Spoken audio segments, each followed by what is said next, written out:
تو جب عزیز مصر نے جب یہ معاملہ دیکھا تو اس معاملے کو سلجھانے کے لیے، اس معاملے کو ایک سائڈ پر کرنے کے لیے حضرت یوسف علیہ السلام نے کہا کہ مجھے جیل منظور ہے، میں جیل میں جانا چاہتا ہوں.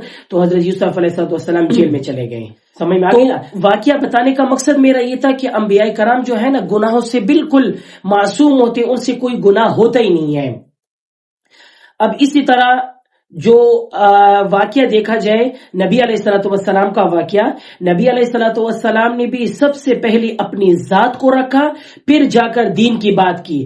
اب مرزا غلام احمد قادیانی جو ہے وہ بندہ جو ہے بدبخت قسم کا انسان، وہ اٹھ کر کہتا ہے کہ میں نبی ہوں.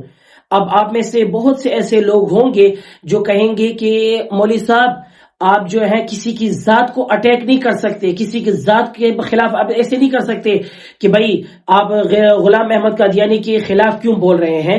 میں اس کی وجہ اور دلیل آپ کے سامنے ذکر کرتا ہوں، ذرا دیکھیے گا.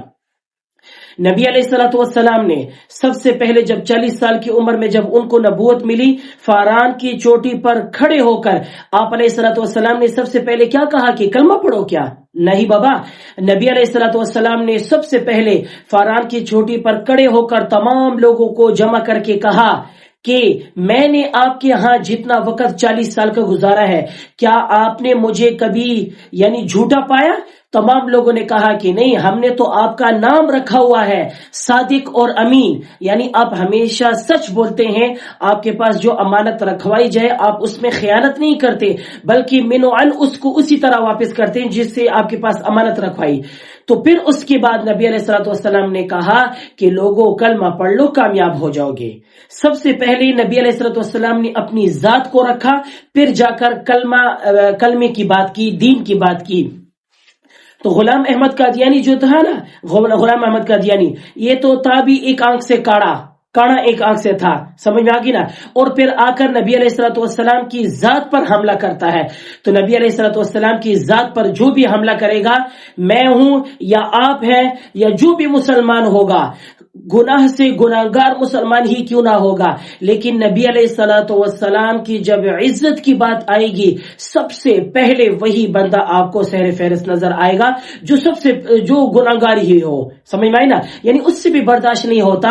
تو غلام احمد قادیانی جو ہے اس نے نبی علیہ الصلوۃ والسلام کی ذات پر حملہ کیا ہے.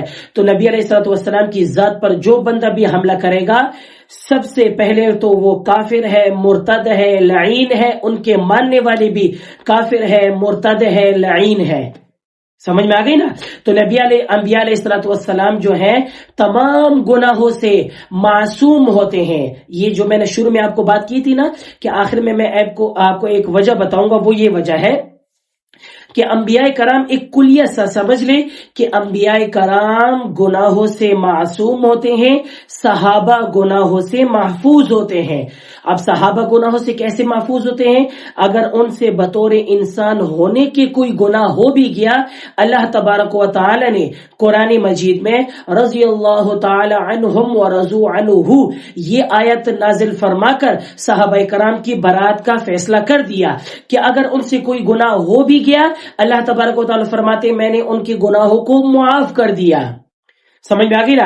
اب میں اور آپ کسی صحابی کے خلاف نعوذ باللہ اپنی زبان نہیں خلاف ان کے خلاف کر سکتے. سمجھ میں آ گئی نا؟ صحابہ کرام بھی انسان تھے، لیکن اگر ان سے کوئی گناہ ہو بھی گیا اللہ تعالیٰ نے معاف کر دیا. بات آ جاتی ہے انبیاء کرام کی. تو انبیاء کرام جو ہیں معصوم، ان سے کبھی بھی کوئی بھی گناہ نہیں ہوتا. ہمارے نبی علیہ الصلوۃ والسلام بھی اسی طرح تھے.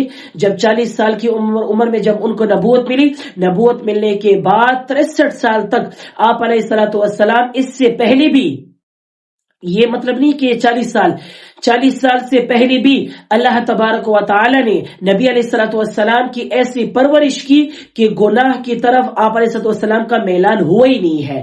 سمجھ میں آ گئی نا؟ تو انبیاء کرام جو ہیں تمام کے تمام انبیاء کرام گناہوں سے معصوم ہوتے ہیں. یہ بات اگر آپ کو اچھی طرح سمجھ میں آ گئی کہ انبیاء کرام گناہوں سے معصوم ہوتے ہیں، تو اس ویڈیو کو اب آگے لوگوں تک پہنچانا آپ کا حق ہے.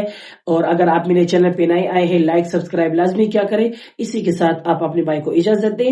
السلام علیکم ورحمۃ اللہ وبرکاتہ.